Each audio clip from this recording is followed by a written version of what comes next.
Assalamualaikum warahmatullahi wabarakatuh. Berjumpa di sini dalam kegiatan MPLS tahun 2021 untuk kelas 10, khususnya kompetensi keahlian tata busana.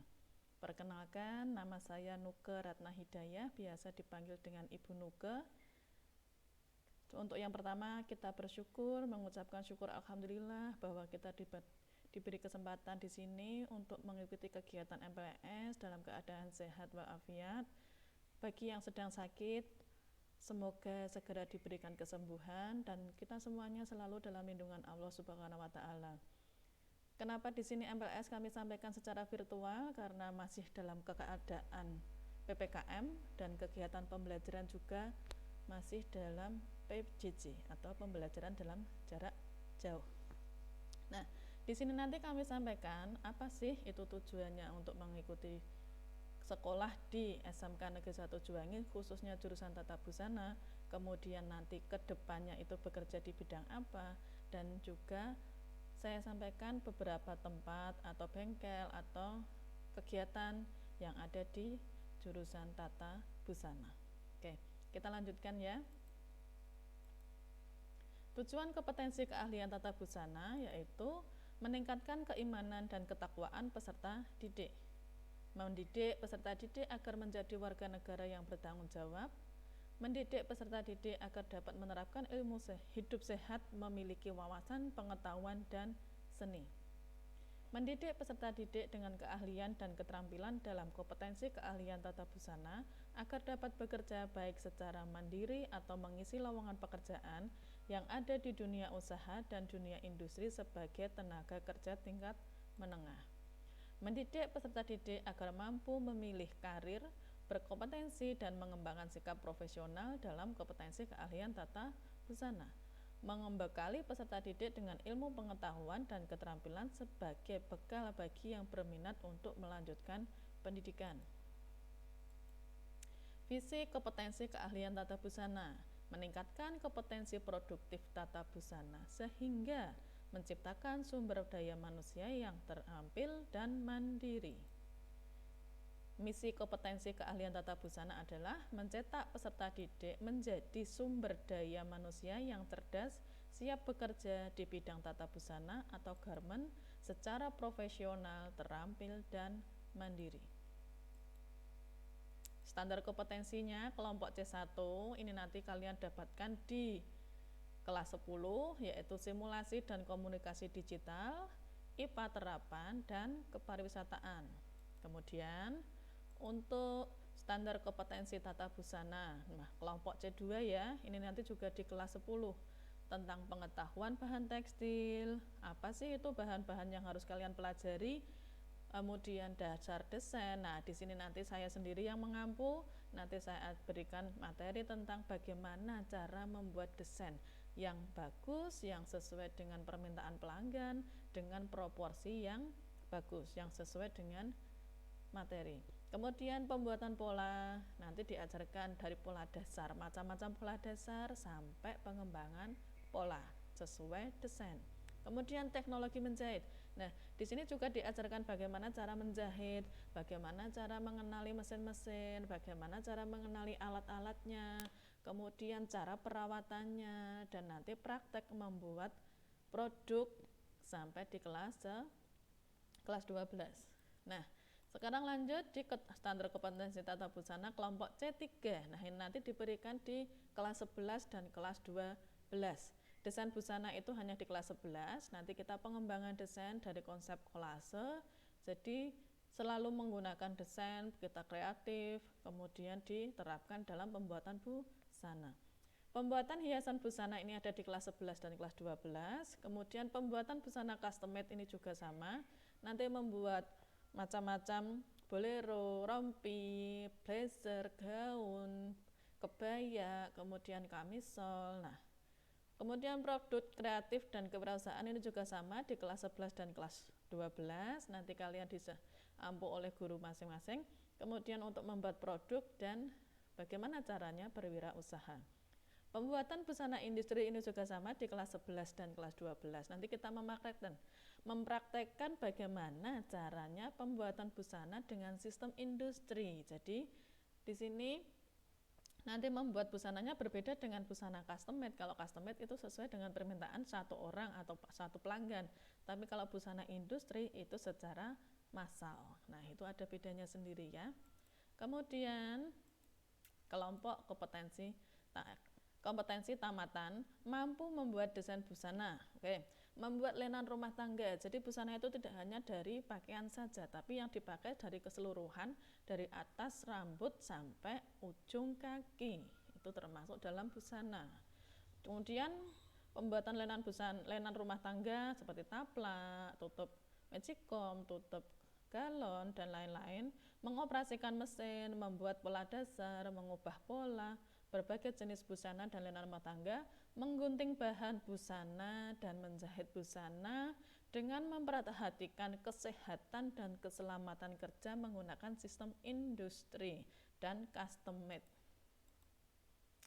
Lingkup pekerjaan. Nah, di sini nanti kalian bisa bekerja di mana saja. Yang pertama, customer made atau disebut dengan modiste atau atelier, butik, tailor made, dressmaking, haute couture. Nah, ini adalah tingkat-tingkat penjahit yang sangat-sangat tinggi. Jadi, meskipun menggunakan mesin jahit, tapi banyak juga yang menggunakan tangan dan hasilnya luar biasa dan harga jualnya juga sangat mahal. Kemudian sebagai desainer, penjahit, membuat pola, membuat hiasan busana. Kemudian sebagai operator atau asisten operator pada garment atau konveksi, membuka usaha di bidang penjahitan dan konveksi. Itu bisa juga membuka usaha sendiri di rumah, kalian bisa menciptakan lapangan kerja. Nah, ini yang terbaru bidang stylist atau fashion blogger. Nah, di sini banyak sekali yang bisa kalian terapkan. Mau jadi apa sih nanti saat setelah lulus dari sini? Kemudian mau lanjut kuliah, oke. Mau lanjut kuliah di bidang pendidikan, nanti bisa mengajar kembali lagi ke sini. Itu sangat-sangat bagus sekali. Kemudian kalau di garment itu ada beberapa macam, ada trimming, ada preparing, ada ticketing dan bundling, kemudian cutting, showing, finishing, packing dan labeling, pembuatan sampel. Nah, pembuatan sampel ini pasti posisinya di atasnya showing. Jadi sebelum nanti dimasukkan ke beberapa line atau beberapa penjahit, itu sampel dulu, bagian sampel yang membuatnya. Kemudian yang terakhir juga ada bagian pressing. Nah, pressing. Jadi nanti kalau semisal lulusan tata busana kok di pressing itu eman-eman sekali. Kalian harus bisa paling enggak minimal di pembuatan sampel.